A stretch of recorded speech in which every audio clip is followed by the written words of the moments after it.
안녕하세요. 파토스 석진성입니다. 어제 2018년 10월 7일에는 폼페이오 미 국무장관이 평양을 방북하고 나서 바로 청와대로 방문하여 그 문재인 대통령에게 방북 성과를 보고했습니다. 그리고 바로 중국으로 건너가 평화 협정에 관한 내용들을 상의하도록 할 계획입니다. 자, 지금 보시는 그림은 그 금강산의 가을 하늘의 모습입니다. 이제 우리 눈으로 직접 금강산의 가을 하늘을 바라볼 날이 머지 않았습니다.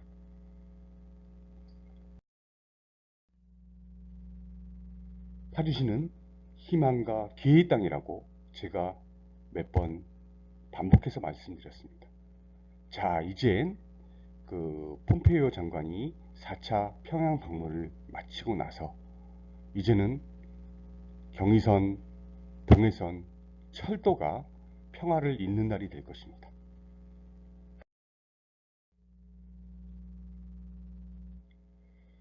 한반도, 특히 파주시는 한반도 번영의 중심이며 동북아 물류의 중심이고 세계 평화의 상징입니다. 대한민국 정부는 한반도 신경제 구상을 본격 추진하여 한반도와 동북아 평화 공동체를 구축할 계획이 있습니다. 먼저 동북아 6개국과 미국의 동아시아 철도 공동체를 제안했는데요. 이것은 유럽 석탄 철강 공동체를 통해 가지고 EU 통합의 계기가 됐던 기회를 바탕으로 하고 있습니다. 또 남북 경제 통합을 촉진하고 있는데요. 3대 벨트를, 즉 환동의 경제 벨트, 접경지역 경제 벨트, 환서의 경제 벨트를 제안했는데요. 자, 먼저 여기서 주목해야 될 곳은 환서의 경제 벨트죠. 이것은 경의선을 중심으로 남북, 더 나아가서 동북아, 유럽과 경제를 잇겠다는 그런 계획이죠. 그리고 환동의 경제벨트는 관광 및 에너지를 수송하는 그런 주요한 역할을 하게 될 것입니다. 현재 한국은 해상물류에 굉장한 비율을 유지하고 있는데요. 즉 서울과 부산의 벨트, 또 수도권의 남부인 당진, 평택 벨트를 통해서 해상물류가 주요 우리나라 물동량을 중요한 역할을 하고 있습니다. 그렇지만 지금 경의선과 또 동해선이 연결됨으로 인해 가지고 향후에는 육상물류가 50% 이상의 비율을 차지할 그런 모습으로 보여지고 있습니다. 육상물류가 왜 50% 이상 차지할 것이냐? 자, 이 옆에 그림을 보시면 우리나라 전체 수출량의 약 30%를 중국이 차지하고 있습니다. 그리고 EU라든가 또 서남아시아, 동남아시아를 포함해서 철도로 연결될 수 있는 그런 교역국이 전체의 50% 이상을 차지하고 있습니다. 그렇게 됨으로써 이제 육상물류는 우리나라의 주요 물동량의 방법이 될 것입니다. 그 중심에는, 육상물류 중심에는 파주시가 자리하고 있습니다. 그렇다고 파주시가 육상물류만 가능한 지역일까요? 자, 그림을 보시면 지금 운영되고 있는 경인운하입니다. 그리고 임진강, 한강을 통해서 서해로 빠져나가는 이 벨트를 공동 사용하자고 북한과 남한이 지금 준비하고 있습니다. 그렇게 되면 파주시, 이 넓은 이 파주시의 공간이 향후에는 통일 경제 특구를 조성함으로 인해서 글로벌 기업들이 많이 자리하게 될 것입니다. 그 중심에 파주시가 있습니다. 자, 오늘은 파주시 생활권 분석 중 그 문산 금촌조리 생활권에 대해서 설명드리도록 하겠습니다. 자, 문산 금촌조리 생활권 중에서 오늘 주요하게 볼 지역은요, 문산읍과 원롱면을 주목해서 보도록 하겠습니다. 자, 파주시는 지난번에 말씀드린 대로 운정신도시 주변과 원롱 문산을 중심으로 한 이 두 지역이 파주시의 핵심 지역이라고 저는 강조합니다. 자, 파주시하고 고양시의 그 생활권을 분석해 보도록 하면요, 간단하게 분석해 보겠습니다. 파주시는 북부 생활권, 또 원롱을 중심으로 한 신중심 생활권, 또 운정을 중심으로 한 파주 남부 생활권으로 구분할 수 있는데요. 파주시는 통일 산업 경제 발전 거점이라고 보시면 됩니다. 자, 그 중심에는 운정, 또 문산, 원롱이 자리하고 있습니다. 고양시는 방송, 영상, 문화산업을 중심 거점으로 하고 있습니다. 이 두 지역이 아울러서 서울 북부 지역에 커다란 역할을 하는 지역이 될 것입니다.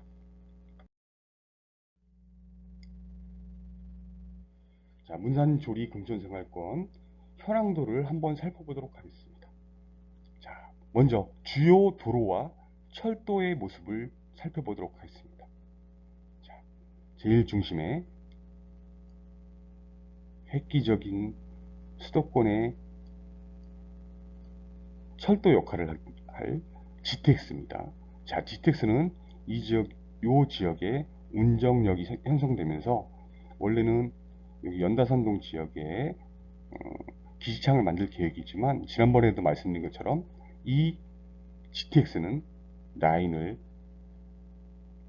원롱을 거쳐 문산을 거쳐 개성으로 연결되는 그 특급 고속열차의 역할을 하게 될 것입니다. 또 기존의 경의선도 개성과 평양을 거쳐 신주도로 연결하는 하여 또 대륙과 연결되는 그런 강력한 철도의 모습을 보이게 될 것입니다. 좌측에는 파주시의 좌측에는 자이로가 자리하고 있고요. 또 중심에는 통일로가 자리하고 있습니다. 그리고 GTX가 연결되는 제2자이로 연결도로가 지금은 가련 삼거리까지 연결되어 있지만 쭉 확장 연결하여 내포 IC를 거쳐 문산까지 연결될 것으로 보여집니다. 또 지금 건설되고 있는 서울 문산간 고속도로도 아주 중요한 그 역할을 하는 도로의 모습을 보일 것입니다. 또 동서로 횡단하는 56번 국지도 또 큰 역할을 하게 될 것이고, 또 올해 연말에 착공하는 제2외곽순환도로는 파주시에 커다란 역할을 하게 될 것입니다. 자, 이런 주요한 교통망들이 파주시를 거쳐 다른 지역으로 연계가 될 계획입니다. 아주 이 도로와 철도망을 본다면 파주시가 어떻게 개혁될 것인가를 예측할 수 있으실 겁니다.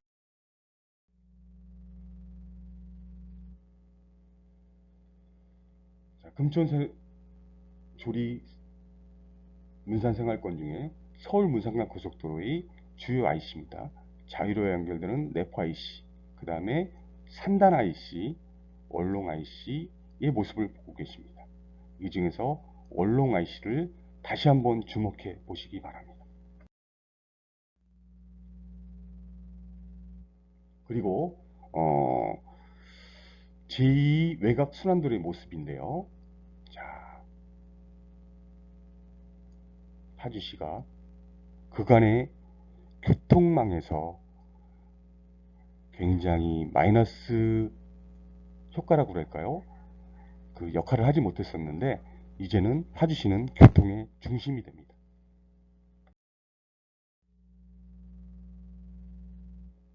자, 그러면 파주시에 자리하고 있는 산업단지의 현황에 대해서 살펴보도록 하겠습니다. 지금 현재 파주시에는 약 19개의 그 산업단지가 되어 있는데요. 자, 대부분의 산업단지가 문산, 금촌, 조리, 생활권에 자리하고 있습니다. 자, 수도권 북부에 이 작은 그 산업단지지만 향후에는 통일경제특구가 대단위로 조성됨으로 해서 그 지역에 글로벌 기업들이 유치될 것으로 보입니다.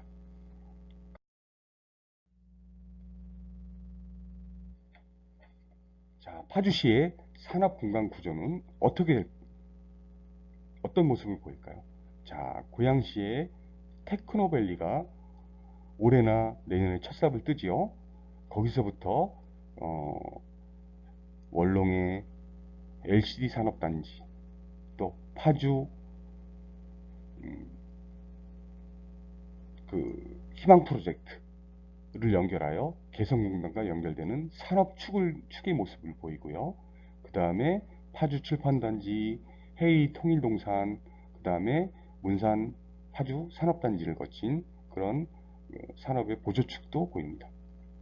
자, 주축은 개성공단부터 LCD 산업단지, 고양시의 테크노밸리와 JDS 지구를 잇는 그 산업이 주축이 될 것입니다.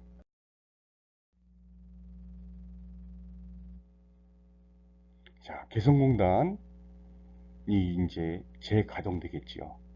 자, 그럼 개성공단의 물류단지 후보지는 어떻게 예측할 수 있을까요? 자, 지금 개성공단이 개풍문 위의 모습을 보이죠. 경의선이 연결될 것으로 보입니다. 자, 그러면 문산 쪽에 물류단지가 조성될 것으로 보이는데 첫 번째 안이 될 거고, 그 다음에 원롱역 쪽 파주 희망 프로젝트라고 명칭을 하고 있는 지역에 그 물류단지가 후보지로 거론될 수 있습니다. 또한 자이로를 근간으로 한 탄현면 지역에도 그 거점이 마련될 수 있을 것으로 보입니다. 자, 도로망을 잘 유심히 보시면 그 물류단지 후보지의 모습을 여러분도 예상할 수 있으실 것입니다.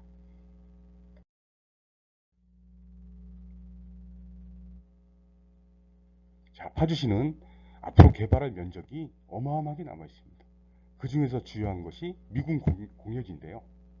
자, 이 미군 공여지가 지금까지는 파주시의 골머리였는데요. 향후에는 이 미군 공여지를 중심으로 해서 대단위로 산업단지 및 통일경제특구가 조성될 것으로 보여집니다. 자, 그 중심에 그 캠프 에드워드가 있는데요. 원롱역 쪽이죠. 금천 위에 이 지역이 예전에 이대가 들어올 자리로 계속 거론됐었으나 파주의 환경단체의 극구 반대로 인해서 무산이 됐습니다. 그러나 다시 한번 이 지역을 살펴볼 그 필요가 있겠죠. 자, 고양시, 파주시를 중심으로 혁신적인 교통망이 확충되고 있는데요. 자, 이 모습을 보시면 파주시, 고양시의 그 미래를 예측하실 수 있으실 겁니다. 자, 먼저 파주 운정신도시 바로 아래쪽에 고양시의 일산 서구 지역, 이 지역은 예전부터 JDS 지구라고 해서 통일경제 실리콘밸리로 고양시에서 지금 획기적으로 추진하고 있는 그런 지역입니다. 이 지역은 대부분 절대농지로 구성되어 있는데요. 조만간에 대한민국 정부에서 그 계획을 발표할 거로 예측이 됩니다. 그리고 자, 이렇게 도로가 이렇게 많이 확충되면서 파주시는 물류가 엄청나게 편한 기업 도시가 될 것입니다. 그리고 제2개성공단도 파주시 지역에 그 통일경제 특구를 지역 내에 들어올 것으로 예측되는데요. 여러분도 이 지도를 보면서 예측해 보시면 좋겠습니다. 자, 그림을 보시면 파주의 획기적인 교통망의 계획들이 대부분이 여기 동그라미 지역 원롱역 주변으로 집중이 되고 있는 모습을 보실 수 있으십니다. 이 지역을 다시 한번 눈여겨보시기 바랍니다. 자, 지금까지 파주의 여러 면을 살펴봤는데요. 제일 중요한 지역이 운정신도시 주변과 그 다음에 원롱역 주변, 문산 주변이라고 제가 말씀드렸습니다. 자, 용도와 목적이 적합한 토지를 찾으시려면 토지 전문 개업 공인중개사를 꼭 이용해 주시기 바랍니다. 저 파토스 또한 토지를 전문으로 하는 개업 공인중개사입니다. 자, 여러분들도 성공적인 파주 토지 투자에 다시 한번 희망을 가져보시기 바랍니다. 파주는 이제 대기업들 또 글로벌 기업들이 앞으로 많은 부지를 확보하게 될 것입니다. 여러분도 계획이 있으시다면 미리 선점해 보시기 바랍니다. 자, 지금까지 통일한국의 미래인 파주시 고양시의 모습을 살펴보았는데요. 자, 우리는 이제 파주시와 고양시를 다시 한번 두 눈 부릅뜨고 살펴보아야 합니다. 자, 지금의 그림의 모습은 자이로에서 바라본 통일동산과 통일동산 오두산 전망대입니다. 북한 개풍문의 모습을 보고 계십니다. 이렇게 시원한 도로망이 파주시에 엄청나게 계획되어 있습니다. 이제 파주시는 희망과 기회의 땅입니다. 어서 오시기 바랍니다. 지금까지 파토스 석진성이었습니다. 감사합니다.